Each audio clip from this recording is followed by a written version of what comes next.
Lorsque nous nous sommes rencontrés pour cet événement qui doit durer l'année prochaine et d'autres années, donc c'est ici le premier opus, la première question c'était de trouver un titre à cet événement, comment l'appeler.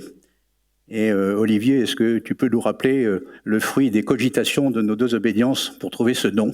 Absolument, Péri. Donc, nous avons finalement trouvé Pic de la Mirandole, donc Giovanni Pico della Mirandola, qui est une grande figure, comme vous le savez, de la Renaissance humaniste. Il est né en février 1463 à Mirandole et mort à Florence en 1494. Il était juriste, théologien, philosophe, poète. Il connaissait le latin, le grec, l'araméen, l'hébreu, l'arabe. Il était kabbaliste et il a été protégé et soutenu par Laurent de Médicis. Il a pratiqué, et c'est ce qui nous a beaucoup intéressés dans nos travaux, le syncrétisme philosophique, en travaillant sur Platon, Aristote, Marcille Ficin, Averroès, Avicenne, mais aussi en pratiquant le syncrétisme des spiritualités. Il était féru et très évidemment impliqué dans le christianisme, les textes chaldaïques, Esdras, Zoroastre, etc., la mystique juive de la Kabbale, le Talmud, mais aussi faisant des liens entre la Kabbale et le christianisme, et puis l'hermétisme. Pic de la Mirandole décrit Dieu dans ses travaux comme l'architecte suprême qui a placé l'homme au milieu de la création, et il apporte ce qu'on appelle un anthropocentrisme par rapport à ce qui se pratiquait préalablement, notamment l'héliocentrisme, cet anthropocentrisme qui caractérise la vision du monde des travaux principalement de Pic de la Mirandole, qui apparaissent comme une sorte de route initiatique vers les mystères d'une philosophie naturelle. On voit déjà le thème, notamment d'aujourd'hui, se profiler, donnant accès à la dignité de l'homme qui est le titre d'un de ses plus célèbres textes. Alors notre ambition, en combinant nos deux belles obédiences, et Péri le rappelait, ça a été un grand plaisir, ce travail en commun, n'est pas sans doute d'atteindre la science, l'extrême érudition de Pic de la Mirandole, loin de là, mais de vous proposer des pistes d'enrichissement, d'éclaircissement sur des thèmes universels, spirituels, peut-être pour vous aider à mieux appréhender et comprendre le présent, notamment le thème qui a été sélectionné aujourd'hui, et nous rendons hommage à aussi notre équipe de conférenciers, tant des hommes, tant de la nature. Oui, alors après, c'est poser la question pour cette première édition, quel thème spécifique nous allions développer. Alors nous sommes partis donc de Pic de la Mirandole, donc La dignité humaine est son ouvrage le plus connu. Il y dit qu'évidemment l'homme est perfectible, donc nous croyons nos deux obédiences à ceci, que l'homme est capable de se métamorphoser, de s'améliorer, mais évidemment dans quel contexte, dans quel environnement. Alors, il y a un autre Pic de la Mirandole que l'on oublie, c'est son neveu, Jean-François, qui a rajouté aux thèses de son oncle l'imagination. Pour lui, l'imagination, c'est ce qui fait le lien entre le corps et l'esprit.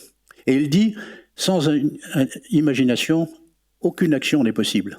Alors dès lors, on s'est posé la question, quelle action aujourd'hui dans le monde dans lequel nous vivons, dans notre environnement, quelle action dans le monde, dans le cosmos, dans l'univers. Alors évidemment, qui dit action dit temporalité, donc immédiatement est venu ce thème, le temps des hommes et le temps de la nature. On aurait peut-être dit les temps de l'homme et le temps de la nature. Évidemment, la temporalité des uns et des autres n'est pas la même. Avant même que le GIEC, le groupe intergouvernemental d'experts du climat, qui, vous savez, a été formé en 1988 pour faire un état des connaissances sur la situation climatique et sur les prévisions qu'on peut faire. Le GIEC est formé en 1988 et fera son premier rapport en 1990. Le dernier vient d'être publié en août. Eh bien, avant même ça, un philosophe, Michel Serres, dans un livre qu'il publie à la fin des années 80, intitulé « Le contrat naturel », commentait cette rencontre des deux temps, cette rencontre du temps des hommes et du temps de la nature. Il expliquait, tout à fait dans l'idée de l'Anthropocène, comment, et surtout si on voit ça d'avion, on voit les humains, il montrait sur les continents, en Amérique, en Europe, comment les continents forment, les hommes forment de grandes plaques humaines, immenses et denses, disait-il, et qui ont effectivement un poids équivalent à celui d'un désert ou de montagne. Et quand l'homme devient une force naturelle, histoire et nature, tant des hommes et tant de la nature, se rencontrent, et il écrivait « l'histoire globale entre dans la nature globale entre dans l'histoire, voilà de l'inédit en philosophie. Donc, c'est ce que l'Anthropocène, cette proposition faite un petit peu plus tard, une dizaine d'années plus tard, c'est ce que l'Anthropocène rend officiel, puisqu'il s'agit de prendre acte de cette rencontre des deux temps. L'histoire globale entre dans la nature, une ère géologique reçoit la marque, le nom de l'humain, la marque de l'humain. La nature globale entre dans l'histoire. Cela veut-il dire que l'humanité est devenue sujet non seulement de son histoire humaine, mais aussi de son histoire naturelle? Eh bien, non, répond un petit peu plus tard un historien, Dipesh Chakrabarty, c'est un historien indien de l'université de Chicago, qui est spécialisé dans l'histoire postcoloniale, mais qui va, dans un article intitulé « Le climat de l'histoire », tirer 4 thèses de ses travaux, du GIEC, de la façon dont Crutzen et Sturmer et d'autres les ont présentés. Et donc, tirant les leçons de ce qui a été dit sur l'adoption, la proposition de l'Anthropocène, il note que l'humanité est devenue une force géophysique. Il enregistre les origines anthropogéniques humaines, les origines anthropogéniques du changement global, et il en tire une leçon. C'est, dit-il, la ruine de la distinction humaniste classique entre histoire naturelle et histoire humaine. Jusque-là, on avait traité, avec des petites rencontres rapides, mais on avait traité séparément des deux histoires. Eh bien, dit-il, cette distinction, elle s'effondre. Et il en tire la conséquence que, dit-il, nous ne devons plus considérer l'humanité comme un sujet historique, mais comme une espèce, autrement dit une espèce biologique dans son niveau naturel, et il faut donc que l'on fasse se rencontrer, je le cite, l'histoire globale du capitalisme et l'histoire humaine de l'espèce.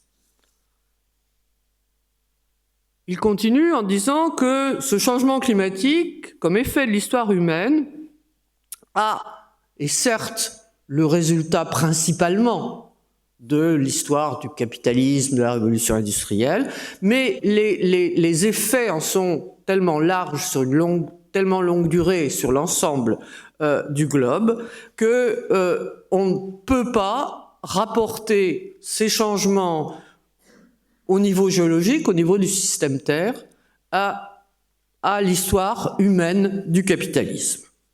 On peut dire que pour Chakrabarty, le temps long de la géologie et de la nature a absorbé le temps humain. L'humanité doit être vue comme espèce, dit Chakrabarty, non comme sujet historique. Alors à cette présentation de Chakrabarty, un certain nombre d'historiens, en France, Christophe Bonneuil et Jean-François Fressoz, ont répondu avec virulence que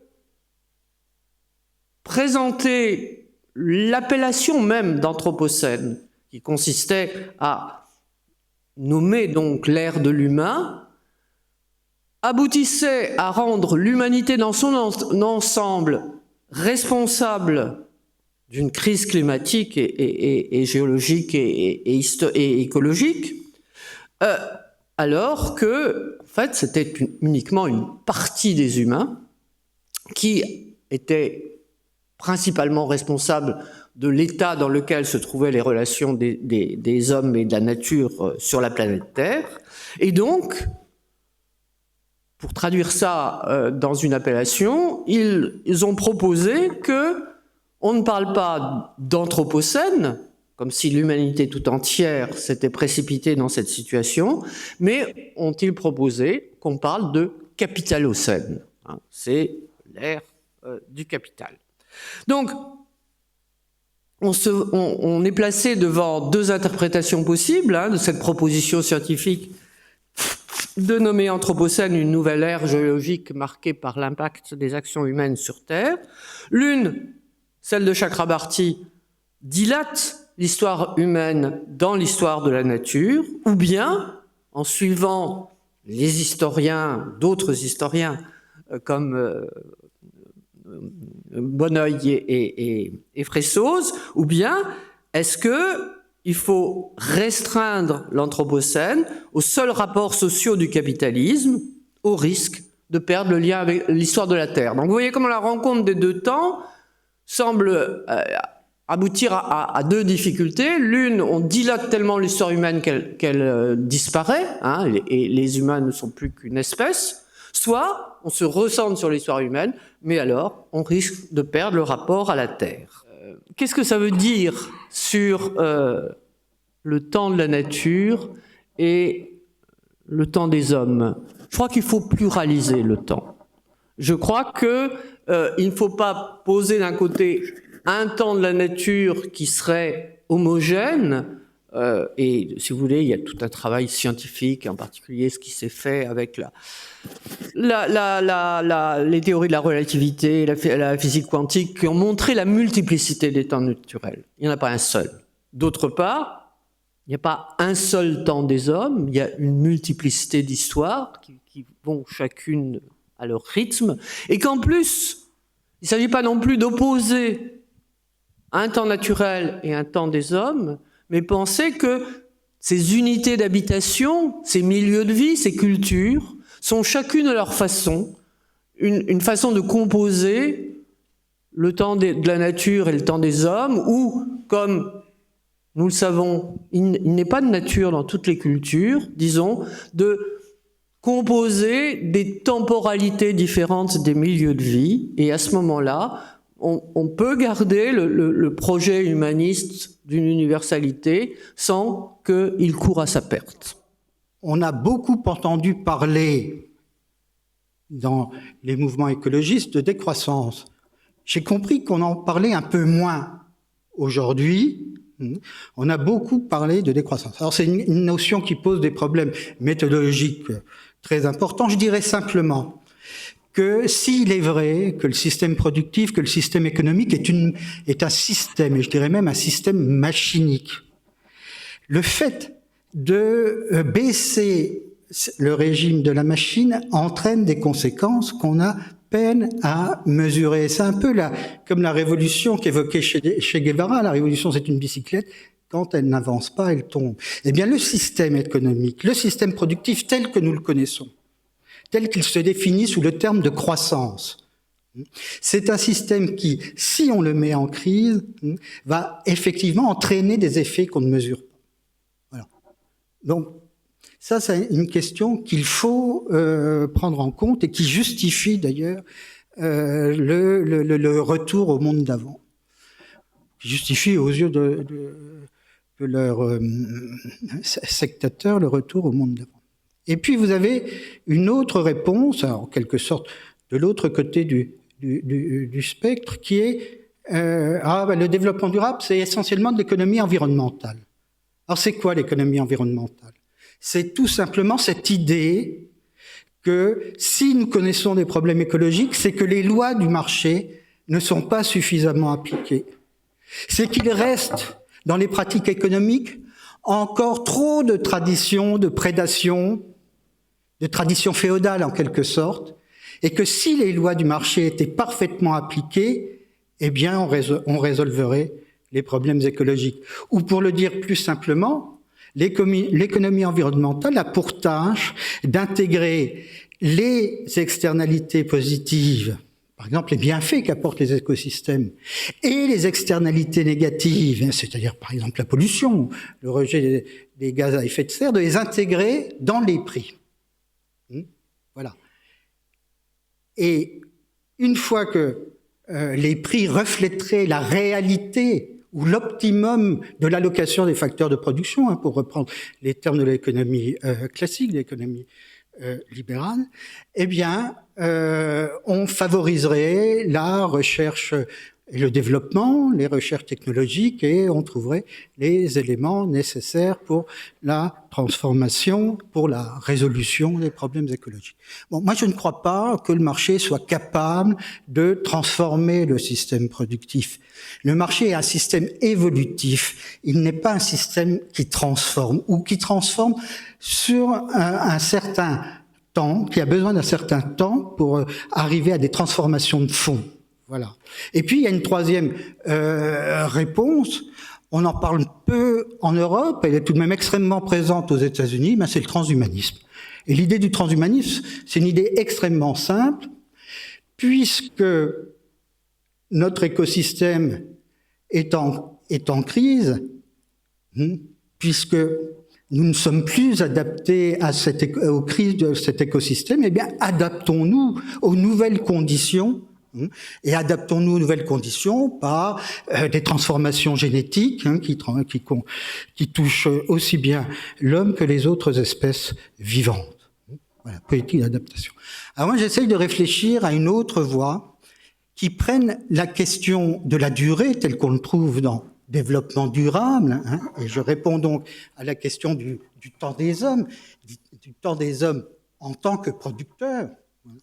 Donc je réponds à cette question en disant, mais prenons au sérieux ce terme de durée. Dominique Bourg, que nous venons de citer tout à l'heure, dit une chose très juste. Il dit, bon, le développement durable, en quelque sorte, c'est l'écologie de la puissance publique, l'écologie des entreprises.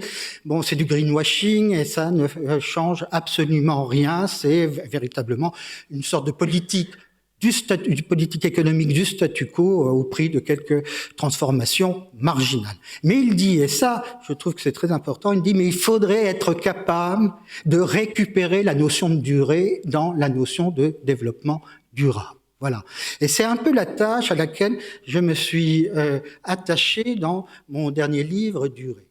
Et je me suis posé cette question, mais qu'est-ce que ça signifie que produire, qu'est-ce que serait qu'un système économique qui aurait pour tâche de construire de la durée. Et ça signifie tout simplement, et je vais être simple, les trois principaux facteurs de production, à savoir le capital, le travail et la technique, que signifie-t-il si on les pense sous le couvert du temps au service de la construction de la durée? La science économique se pose assez peu cette question. On lui reproche habituellement, et je ne vais pas rentrer dans ce débat, on lui reproche d'être une science acosmique, c'est-à-dire de ne pas penser ses rapports à l'espace et au temps. Et il me semble important que si on veut penser ce temps de la production, ce temps humain de la production, eh bien, de réfléchir aux trois principaux facteurs de production sous le couvert du temps. Alors, comment Puig la Mirandole et ses amis, parmi lesquels évidemment je vais compter tout de suite Rabelais, ont pu soutenir qu'il y avait une magie blanche qui était la philosophie naturelle et qui était le vrai pouvoir du monde? C'est parce que ces hommes ont les premiers prononcé dans toute sa force moderne la notion d'énergie. Et là, vous retrouvez bien sûr des problèmes que nous venons d'évoquer. L'énergie, c'est la chose en soi quand elle est interrogée par des moyens magiques. L'énergie, c'est ce qu'il y a d'occulte dans la matière et c'est ce que certaines procédures peuvent libérer et donner à se déployer par les voies, alors en effet, d'une technique, d'une économie, d'un développement qui sera bien sûr le développement à la fois bancaire, le développement à la fois des grands voyages et enfin le développement des arts de la Renaissance. Mais si nous voulons désigner le process profond que cherche à toucher Puig la Mirandole et qu'il met au cœur de la dignité de l'homme, qui est au fond une question purement prométhéenne, un homme, c'est un vivant qui a à son pouvoir des énergies. Et cette dignité et l'éthique qui en découle, c'est la façon dont il va opérer magiquement avec les énergies qu'il trouve au fond de la nature. Et quand je dis au fond de la nature, je ne m'arrête pas simplement au mot nature, mais je vais vers le mot fond, parce que très vite, nos ancêtres de la Renaissance vont découvrir ou vont affirmer que ce fond de la nature a un rapport essentiel avec l'intérieur de la Terre. Ce n'est pas dévoiler ici un grand secret que de dire que nous sommes unis par le vitriol. Visite l'intérieur de la Terre et tu trouveras la pierre cachée. Ce mot d'ordre, c'est déjà celui qui résonne à la fin du XVe siècle à Florence.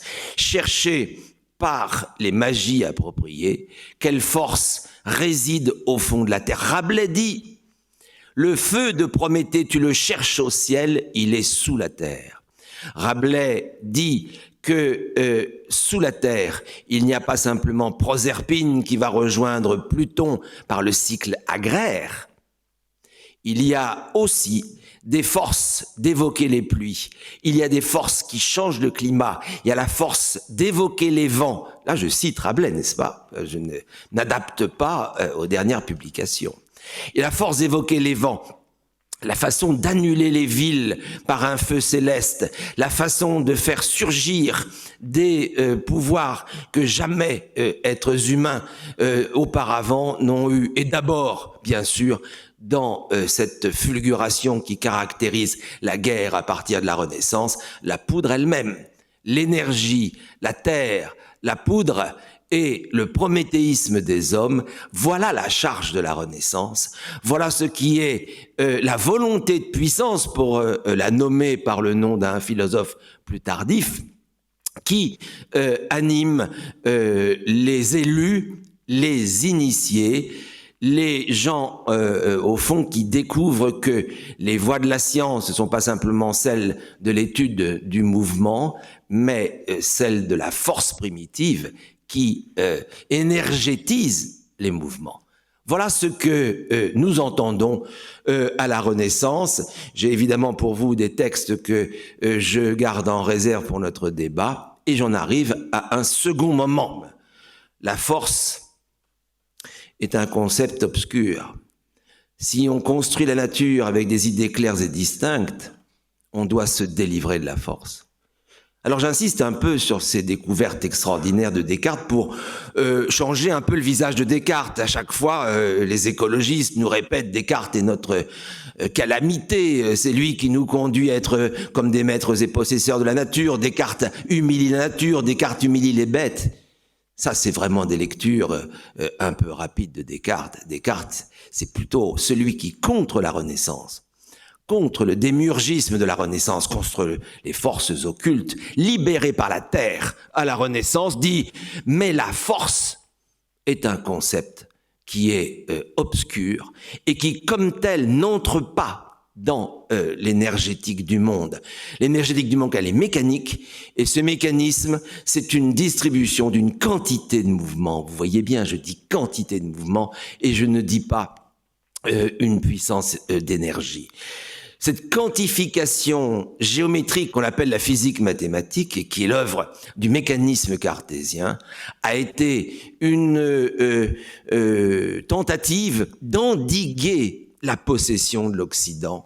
Et Descartes, comme son disciple Malebranche, sont des esprits au fond d'une légèreté impressionnante, parce que ils ont essayé de constituer le monde plutôt comme un théâtre et moins comme une bombe, ou encore, pour reprendre les images de Rabelais, concevoir le monde comme une comédie où Descartes prétendait bien entrer avec un masque, un larvatus prodeo, j'avance masqué, dit Descartes. Donc, un théâtre dans lequel on arrive avec un masque plutôt qu'à une chambre à explosion. Et c'est pourquoi il y a eu un temps qui, à la fois d'innovation technologique formidable, qui s'est opposé à la généralisation de cette énergétique, au fond, habité de forces immaîtrisables qui caractérisaient les dernières avancées de la Renaissance. Le monde baroque est un monde qui se méfie du monde naturaliste, vitaliste et terrestre ou sous-terrestre dans lequel la Renaissance avait plongé ses innovations les plus impressionnantes. Simplement, le mur cartésien, qui sera encore celui de l'école polytechnique à l'époque de la guerre de 14, va rencontrer une force imprévue. Et cette force imprévue qui se dresse en face de lui, c'est les progrès de la physique. Et c'est la capacité de Leibniz à montrer qu'il n'y a pas de pensée du mouvement sans une pensée de l'accélération. Or, comment peux-tu penser l'accélération si tu n'as pas une force primitive qui lâche son ressort et vient à produire l'accélération du mouvement? La physique qu'on appelle la dynamique a créé un nouveau renversement dans l'histoire que je vous raconte et a donné droit aux initiatives occultes de la Renaissance. Leibniz, c'est un cartésien qui explique les lois du mouvement par la géométrie, mais qui ajoute cet élément que Descartes avait rejeté en dehors de l'intelligibilité, et cet élément, c'est la force. Leibniz, c'est celui qui restaure la force, et c'est celui qui propose à la fois une métaphysique, une théologie et une intelligibilité intégrale de l'univers sous le registre du déploiement des forces primitives et des forces dérivées. Pour le dire d'une façon plus immédiate, l'impulsion et ses formes de développement à l'intérieur d'un acte de mouvement.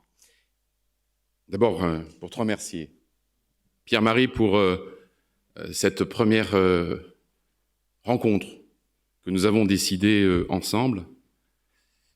Je parlerai peut-être là plutôt à un public d'initiés de la Grande Loge de France et de la Grande Loge nationale française. Nous avons, dans le passé, hélas, vécu des combats entre nos deux obédiences, et nous sommes, depuis maintenant tant d'années, et par nous deux, dans ce positionnement conjoint et dans cette vision commune, chacun dans sa spécificité, il n'y a pas de doute. Je pense que comme vous avez, ou comme moi, vous avez été intéressé, passionné, émerveillé par les propos de notre oratrice et nos deux orateurs de ce soir. Je remercie Perry et puis Bruno, je te cherchais, d'avoir pensé ce système-là de cette présentation qui donne bien la progression des choses. Et je crois que ce qui figure en haut, frontispice, nous parle, et qu'on espère peut-être, je ne sais pas si c'est l'ordre qui est sorti du chaos, mais au moins là, par-dessus les lumières sont venues. Et pour un dernier mot, Bruno, j'ai eu peur à un moment donné, quand tu as parlé de la fonction d'exorciste, qu'après celle de grand orateur, tu veuilles devenir le grand exorciseur de la GNF. Ça m'aurait inquiété parce que ça existe et ça existait dans le passé. Et là, si on sait à quoi ça atteint. Voilà. Il n'était pas si évident que cela, il y a quelques années, que nous puissions nous retrouver ensemble sur un même thème et être d'accord pour le décliner ensemble devant vous. Merci d'être venu, merci d'avoir osé ce mélange, si j'ose dire, et merci surtout à tous ceux qui sont là d'avoir accepté d'être avec nous aujourd'hui dans ce temple de la Grande Loge de France, avec bien entendu la charge de revanche chez vous. Et puis, je ne voudrais pas briser la magie de ce moment parce que ce fut vraiment un moment de magie. Heureusement que nous ne sommes plus au moment où on brûlait les exorcistes ou les magiciens. Certains y auraient eu droit. Mais je voudrais juste répondre à une remarque qui a été faite par l'un de ceux qui ont posé les questions, à propos de « Et que faisons-nous donc dehors ?» Eh bien, sur ce « Et que faisons-nous donc dehors ?» nous avons eu la réponse. Nous avons bénéficié de réflexions de caractère philosophique. Et c'est parce que nous avons réfléchi, c'est parce que nous avons pu nous masturber les méninges, c'est ça que j'ai entendu. Les neurones. Mais tout ce moment a été justement l'occasion de nous masturber les neurones. Et maintenant, c'est à chacun de nous qu'il revient d'en tirer la meilleure utilisation. Et c'est là peut-être où nous avons à montrer ce que nous avons de semblable et de ce que nous avons peut-être de différent. Nous avons de semblable nos interrogations sur l'eschatologie. Nous avons de semblables interrogations sur le sens des choses, sur le sens du monde, et nous avons peut-être de différents notre manière de le décliner. Mais dans tous les cas, chacun a sa place et chacun pour son propre compte. Et si la philosophie ne nous permet pas de faire cela, alors faisons autre chose. Parce qu'après tout, si philosopher, c'est apprendre à mourir, philosopher, ça doit aussi être apprendre à vivre. Je vous remercie.